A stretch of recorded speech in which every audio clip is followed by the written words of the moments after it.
number of you have commented on some of my videos, very kind comments, so thank you very much for that. I'm also the Americas editor at Mining Journal, and I edit and produce Rick Rule's investment newsletter. I've been in the mining space for about 30 years in various different capacities. John's kindly asked me to moderate a number of sessions this morning, which I'm more than happy to do. My job, in many ways, is asking CEOs questions about what they're doing and why. Very similar to the investor experience, or what I would suggest you should be doing. You should be asking these guys what they're doing and why. And obviously, depending on their answers, you decide whether it's an investable opportunity or not. We're going to start off with a gold panel. And I'm joined by Kevin Bullock, CEO of NexGold, Kimberly Ann, CEO of Lahontan Gold, and Mike Davies, CFO of Denarius Metals. Now, everybody had a full conference meeting calendar yesterday, so we're not really going to be talking about your companies. We're going to be talking about the broader theme of gold, and hopefully we'll be touching on some things that will give our investor audience more guidance about how to be a good investor in the gold space. I'm going to start off with the easy softball question for everybody.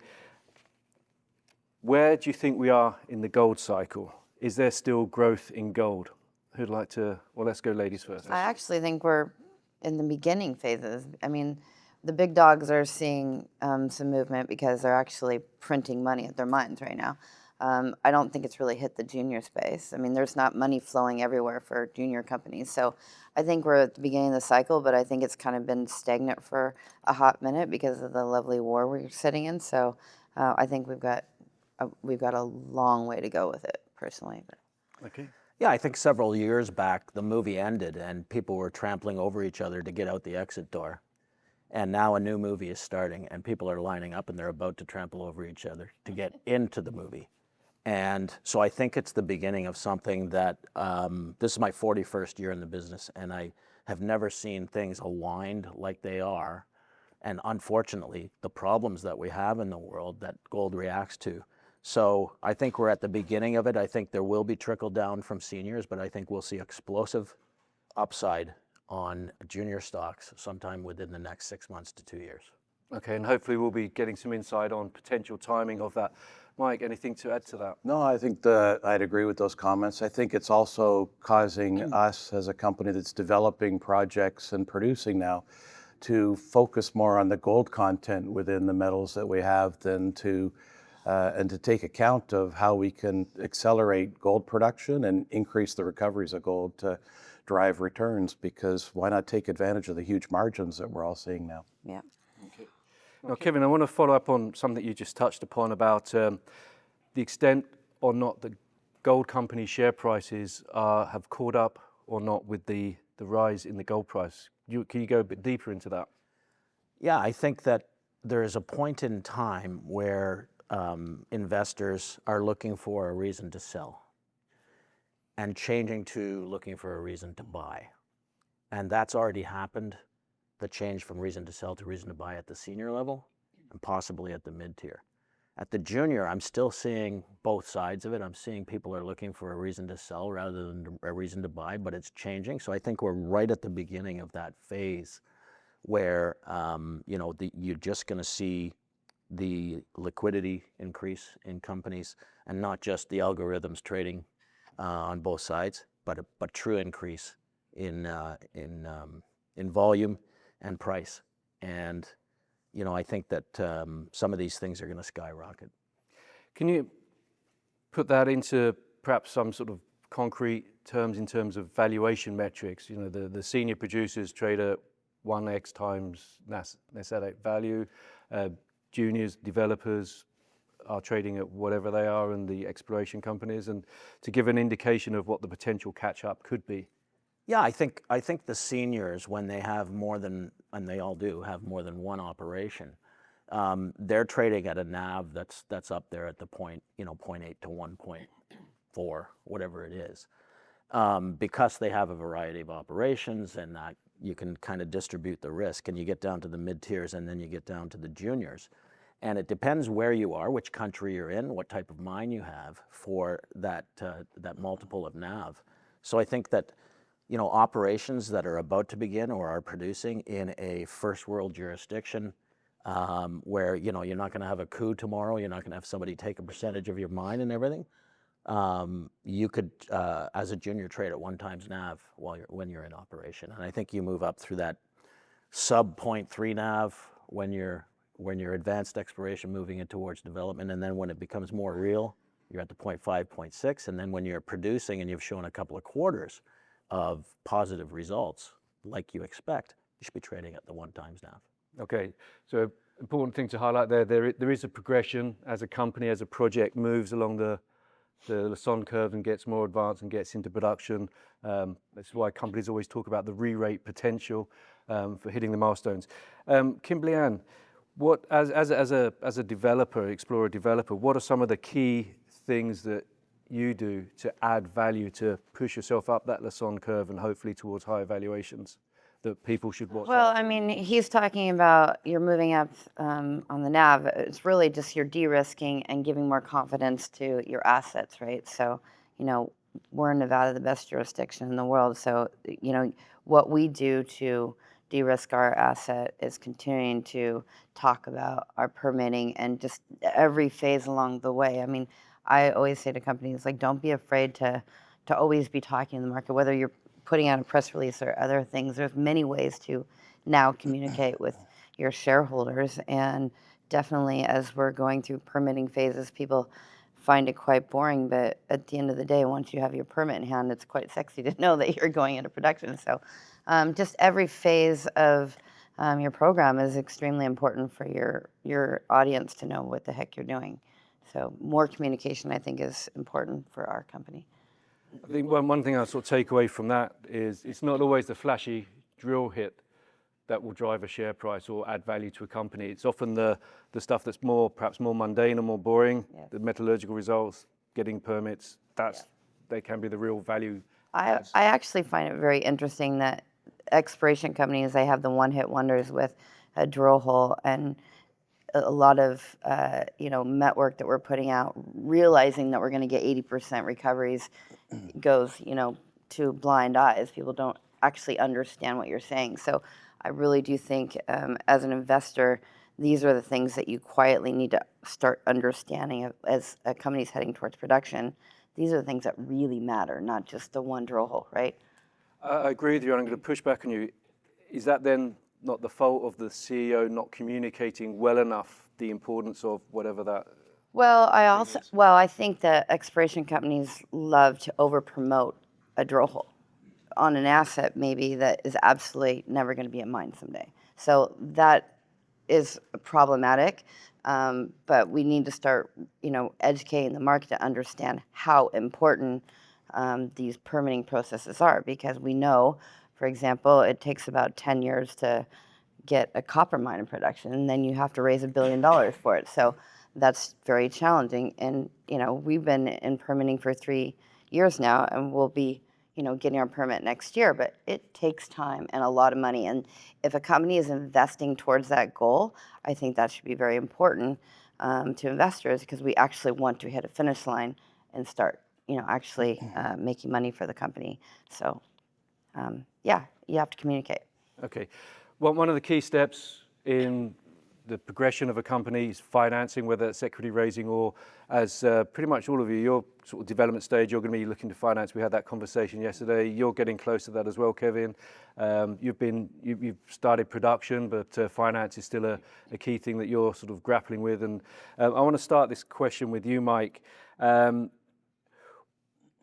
There's many different ways to finance a project. It's traditional debt equity, there's streams, there's royalties, there's other things.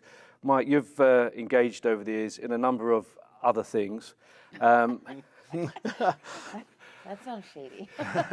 Well, this is why it's a discussion point, because it sounds shady, but it was actually when Mike was previously CFO at Grand Columbia Gold, and some of the financings, creative finance that he did, kept the company alive when the market turned down, kept the company in the game, enabled it to survive long enough to be there when the gold prices ticked up, start getting more cash, and eventually resulted in being bought by Aris Mining.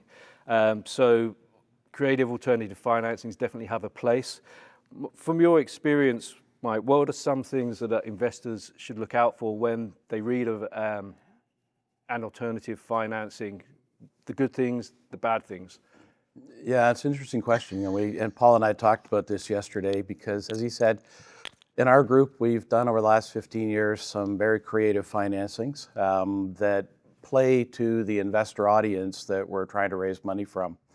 You know, we talked, Paul and I, yesterday about, you know, the traditional things like streams and royalties. I don't mind a royalty at certain times at the right price. Streams, I've become less a fan of over time because they last forever.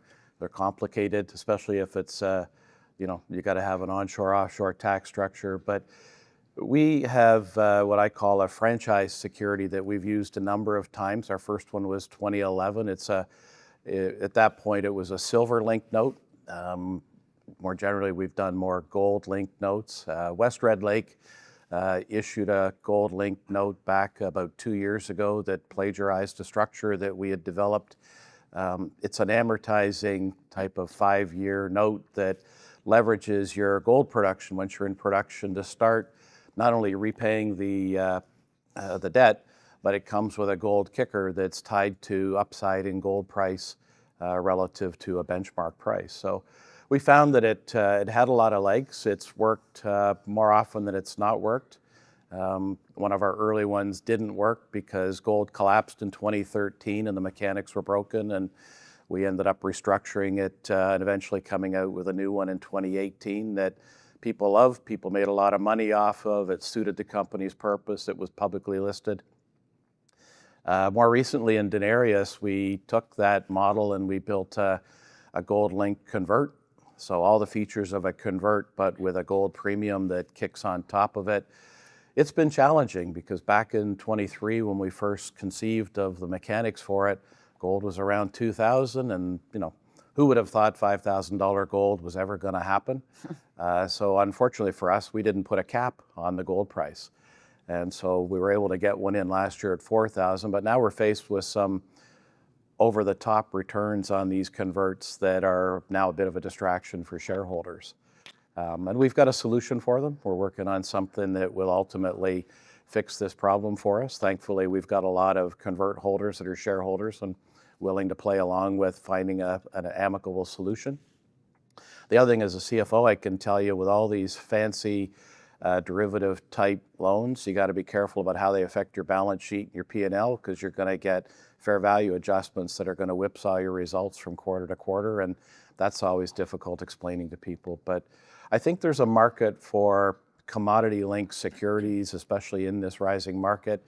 If you design well and you think beyond the box of what can go wrong with the metrics that drive it. I think we thought a little harder about the cap when we did it a few years ago, but it's certainly it's sold. It's aligned with our strategy, and you know, and it doesn't last forever. Thank you, Mike. And I want to give it a little bit more context then. When Gran Colombia put these in place, the equity market was shut. Yeah, that's right. You couldn't raise money at any price. Debt markets have their own sort of complications with the covenants and the restrictions they put on a company. So that's not always a preferable source of finance. Let me turn that sort of question over to sort of Kimberly Ann and to Kevin, because again, you're both in the development stage. You mentioned yesterday you're getting to that stage of raising money. What sort of things are you looking for? Are you looking at? As far as financing? Yeah. Well, I mean, we only have to raise about $130 million, so I'm looking strictly debt and equity because it's so simple, and our payback is very short. So I used to work for a debt facility company, and some of the things I always looked for was the payback, and we have a past producing mine, so it checks every box that I would say absolutely I'd finance this company. So as we're going to our next study, to me, it's the most important number on that page is going to be how quick can we pay the loan back. I'm not a fan of streams. I find them like divorces that never go away. So I always want a clean transaction that I can be done with, the facility, and it's just lower risk for us. So we are in a unique situation where we're not having to put $500 million, together of. You have to get creative, like you're saying. If you're having to raise $500 million, you can't just do it all in debt, right? There's a lot of things you have to, matrices you have to put together. So we're fortunate from that standpoint, strict debt that we can pay back. Thank you. And Kevin, what are you sort of thinking about? I think the streaming and royalties are fantastic for streaming and royalty companies. And because of that, they're not fantastic for the companies that are producing. And I'm fully supportive of a royalty on a secondary product, but not on a primary product or the only product, because then you're just taking away the upside from your shareholders.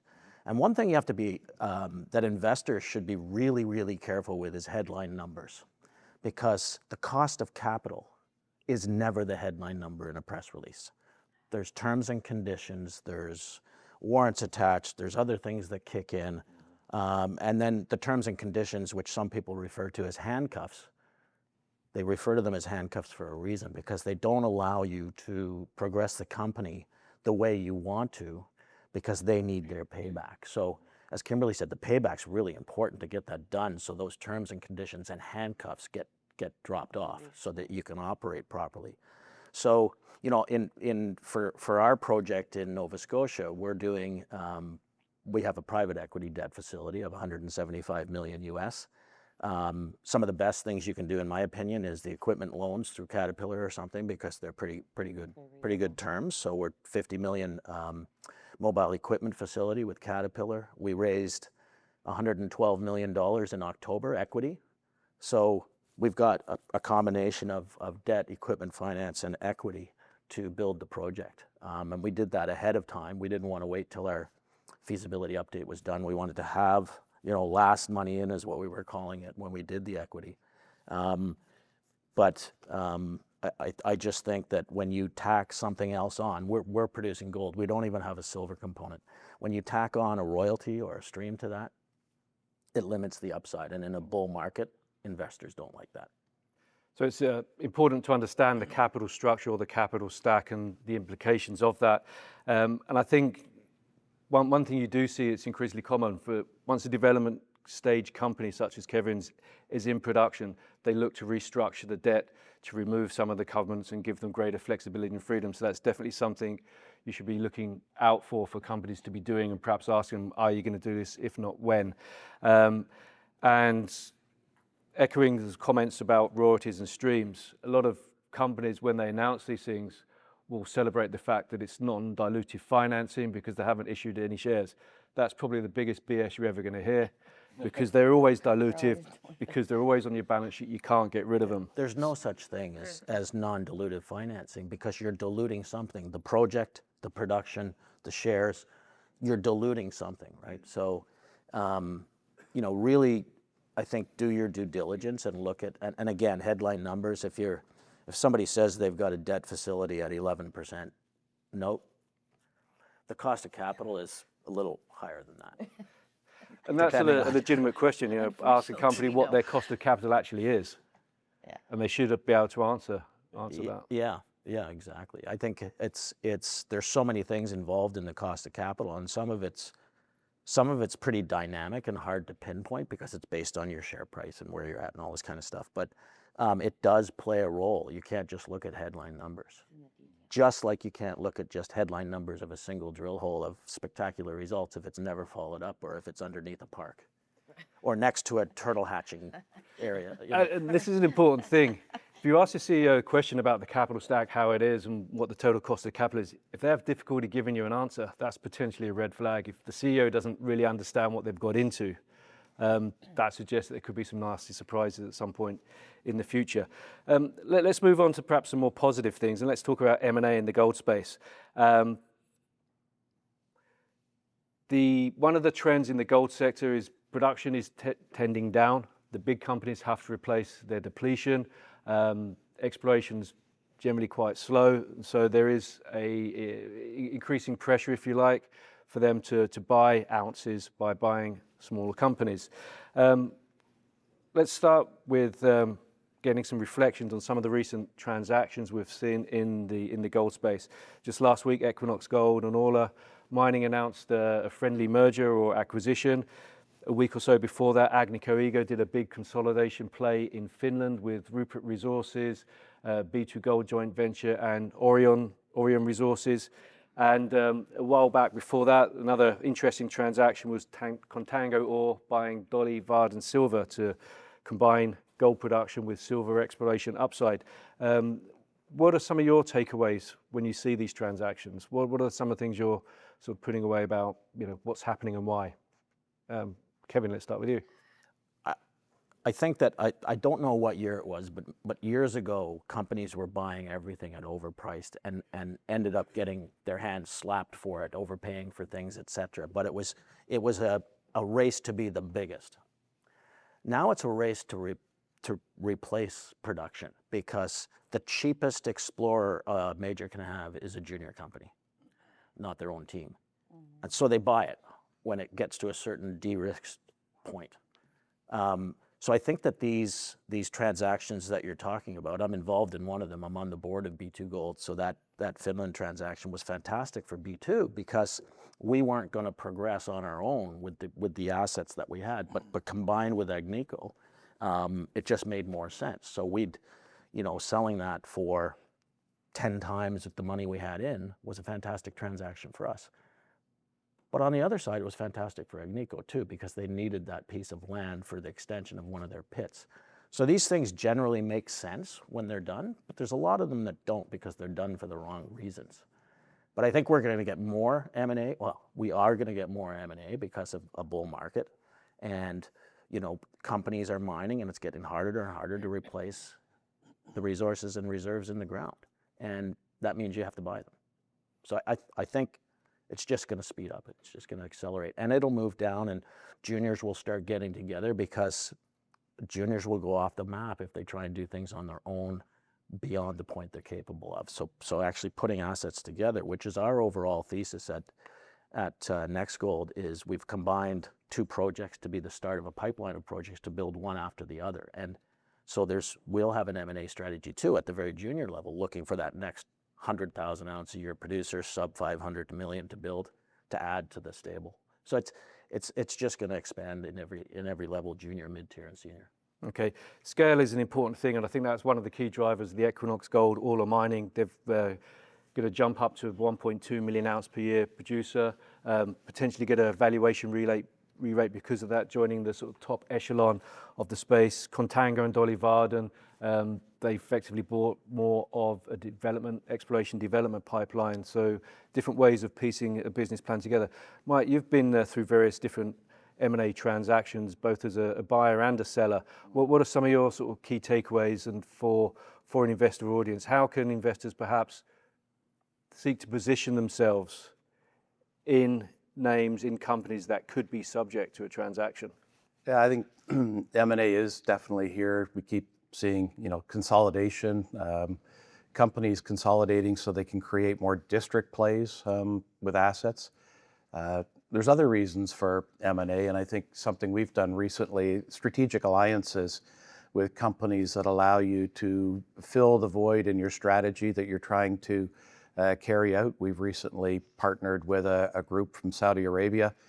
It all came about as we were looking for the next step in developing projects in Spain, particularly around processing and needing certain facilities. And it goes back to the discussion of financing. How do we build these expensive smelting assets? And Saudi Arabia's got lots of money. They've got a platform around creating a more solid mining tier in their economy.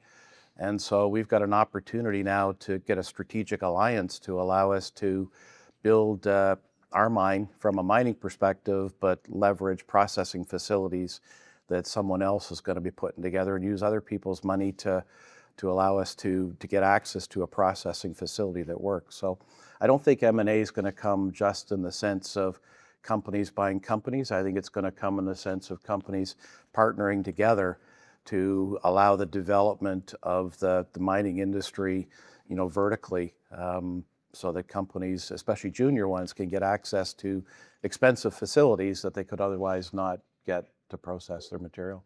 Okay. And Kimberly Ann, let's get some opinions from you, because you've previous lives you've worked for companies that have been quite aggressive buying assets and then disposing assets. So you've been on both sides of that equation as well. Yeah, I mean, M&A is here, and it's really just the beginning phases. I mean, it's kind of mind-blowing that we haven't seen more M&A, because you're talking about really big deals. The junior space isn't, they're not combining efforts yet. I totally agree with Mike that they will start getting more creative. I think that, you know, having the vision to put companies together that deserve to be together in lots of ways of district scale plays, you know, for lots of different reasons, still isn't happening yet. I think a lot of CEOs worry about their darn job instead of what's best for the company. And for me personally, I never think about what my job is. I want to see how big we can make it in the shortest timeline. So I do really think that we're going to see a lot more M&A in the next year or so. But I don't think any of the juniors are thinking about it too much yet, because there's a war and the gold price is going up and down, and there's just too many distractions on keeping the eye on the ball of, you know, having, you know, what is the mission of the company. You know, my favorite game is Monopoly, and I want to own everything one company at a time. So my Waterton days was very, we wanted to own every asset in Nevada, and we almost did. So we still have that same vision ourselves as our small company continues to move forward. I think that's a good point you make about the smaller companies. There are, and there should be opportunities, but they often don't happen. And more recently, that's perhaps because the financing window opened and companies were able to raise a lot of money. So the smaller companies basically got a get out of jail free card. Let's carry on the metaphor. And it took off the pressure of having to do something. And the transaction in Finland is perhaps a key point of that. It was always an obvious and necessary thing for Rupert Resources and Orion Resources to get together. But over a number of years, they couldn't. So Agnico eventually decided to come in and just take everybody out. Now, what are some of the other, you mentioned CEOs wanting to keep their jobs, what are some of the other factors that perhaps impede obvious transactions from happening?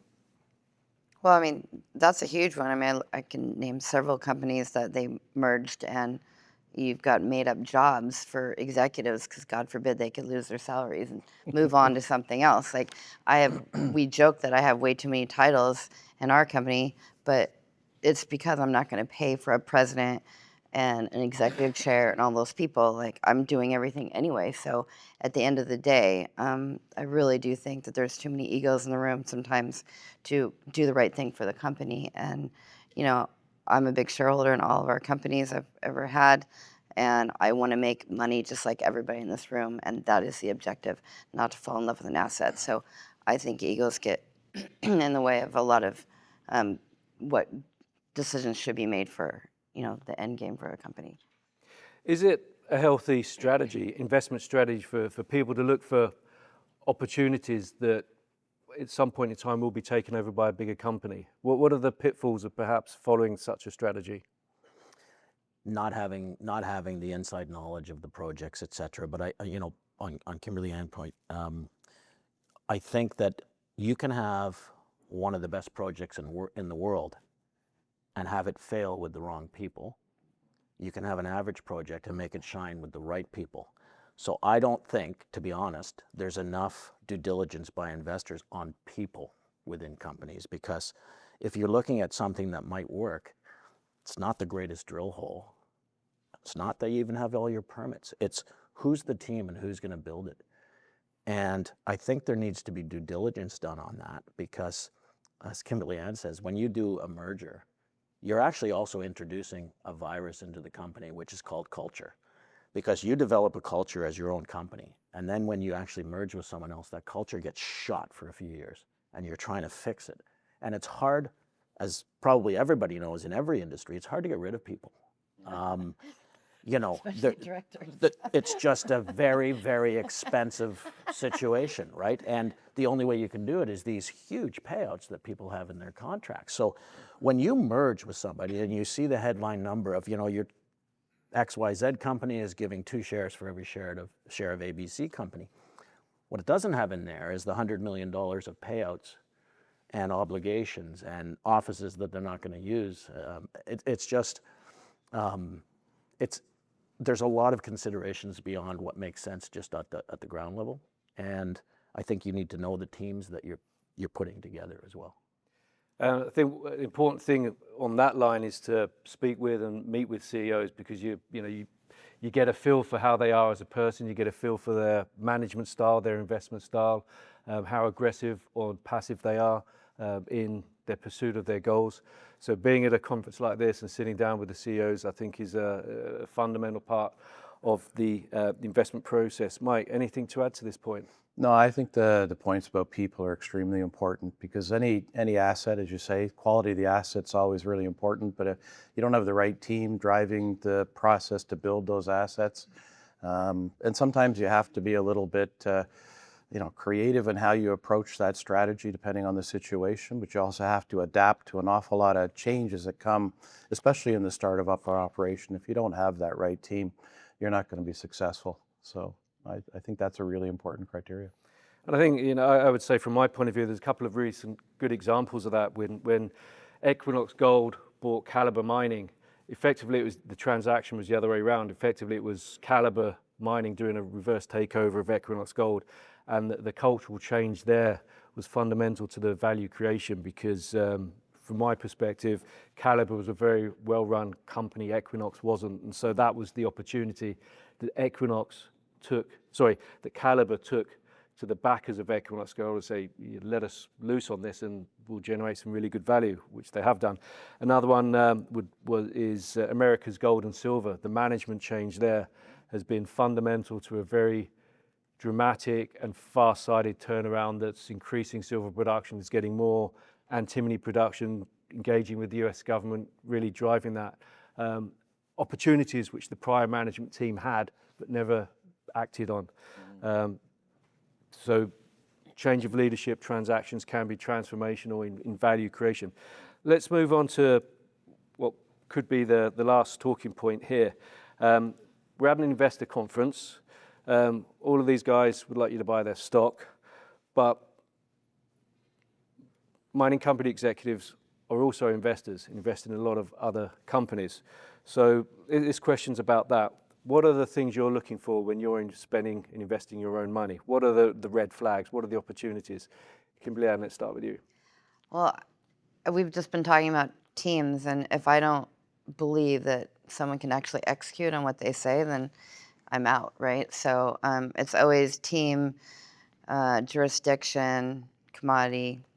I like gold and silver a lot, and copper. So I look at areas that I would feel comfortable working or being a part of, and but it really always starts with a team, because as we all say, you can have a great asset, but it doesn't mean you can do anything with it. Like, you really need a team that can execute. So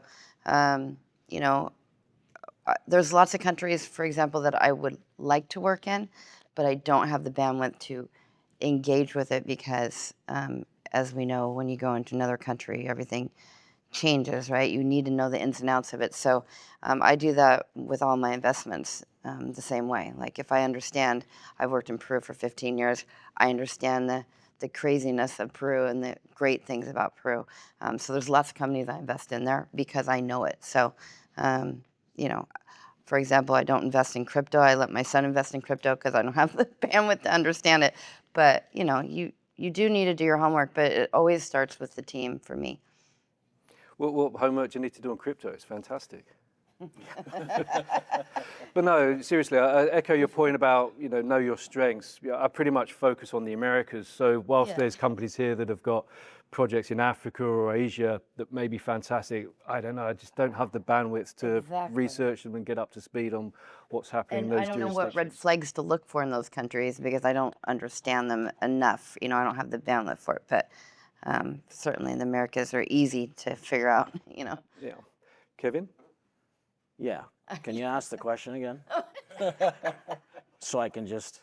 This is always a good sign when a CEO is paying attention to the investor question. I was, but you just And this kept is a going. big red flag. When you're asking CEOs questions and they sort of seem to be ignoring you or not answering it, that's potentially a red flag. So Black tick against you, Kevin. No, but the original question was, When you're spending or investing your own money, what are you looking for? yeah, What are the red flags that make you walk away from something? I'm looking for as much knowledge as I can find in something that I'm going to invest in. So I don't invest in anything but mining, and a majority of my net worth is in my own company because I believe in it. But I think that investors, what they need to look for is, I get the question all the time, how many shares does management own? How much percent of the company does management own? Oh, it's not high enough, it's not low enough. But the question should be, did they get founder shares? Did they buy their shares on the market alongside the shareholders? Did they invest in all the financings that were done? And that is more important than having a larger ownership of a company that really was, at the beginning, very dilutive to the company. So with founder shares that are given for free. So I think it's really a question that's asked in the wrong way. It's a proper question, how much does management own? Because you want skin in the game. But how much do they pay for? Yes, and I want to give an extra twist to that, Kevin, because it's the right theme, but it's the wrong question. It's not necessarily does management own 1%, 5%, 10%. I think the real question there is how much of management's net worth is that? Exactly. Because you can get situations where they're so invested that it conflicts their decision making. They start, if they're 50% of their net worth is invested in their company, it may only be 1%, but that could cause them to make decisions to protect and advance their own net worth rather than for the benefit of the overall shareholders. So whilst skin in the game is a good thing, it can be too much of a good thing. Yeah, and then my second point would be just repeating what was said is, and I said it, it's teams. It's teams of people. Really understand who's leading the exploration, who's leading the project development, who's the CFO, who's the CEO, and what kind of teams do they have underneath them to execute. And then these conferences, you can't just go to one. I'm plugging for you, John. Can't just go to one, because you got to go back the next year and say, this is what I said I was going to do. I've done it. Or we've totally failed. That's when you don't show up again. And the key thing there is the pertinent question is always what's changed? What have you advanced on? What's changed politically? What's changed in the market? What's changed that potentially adds value or subtracts value? Yeah, and there's a different type of shareholder around the world. I mean, if you go to Europe, if you go to Switzerland, for instance, they're long-term holders. Sometimes it takes a couple of years to get them to invest, but they'll hold for 10 years. Whereas someone that buys based on the first 5 minutes of a first meeting, which you're told to do, sell your story in the first 5 minutes, they're calling you in the afternoon saying, hey, I bought your stock this morning. It's not up. What's going on? So, you've got different types of investors, day traders, you've got long-term holders, and you've got to treat all of them a little different, and you've got to understand that it takes time to get somebody interested in something you have, even if it's a really good project in some cases. Thank you. Mike, what was the question again? No. Sorry. No, I think I'd echo what Kevin said. I think, first of all, investors have to know their own strengths and weaknesses. So for me, a bulk of what my income, my wealth, I have a really good financial advisor. I let them do their job. I play with my disposable income. My disposable one, I think like Kevin, I have to believe in the company that I'm out promoting all the time. And so, I put my money back into our own company. I don't have the same net worth as my chairman, but proportionately, I put in what I do. And I also believe that if we continue to tell investors that we're underrated, that there's going to be a re-rating, to see me then going out and exercising options routinely, selling stuff, early, kind of seems contradictory to what I'm telling all of you guys to do with your money. So you find that, I'll hang in right to the very end, and that'll be the point at which we get to, make some money out of it. But, investing in the back of your own company, or, I'm a director on another company, the same thing there, to me is the best way to demonstrate my faith in what we're building. Yeah. Thank you. And for everybody that watches insider trading out there, and you notice CEOs or top management buying, and then not for a while, it's not because something's wrong, it's because they're blacked out. They're blacked out. A lot of people don't realize that. If you're a CEO of a company, you're blacked out a lot of the time because you've got news in hand, or you're negotiating a deal, or you've got drill results. You cannot trade. Which is why we always come in on private placement. So people come in and say, hey, I noticed you stopped buying on the market. What's wrong? It's like nothing, blacked out. Like, Yeah. can't trade. So that's quite interesting. We've got three very different perspectives: exploration, promotion, and CFO, different approaches to investing. And that's the end of our time slot here. So please join me in thanking Kimberly Ann, Mike Davies, and Kevin Bullock. So, thank you.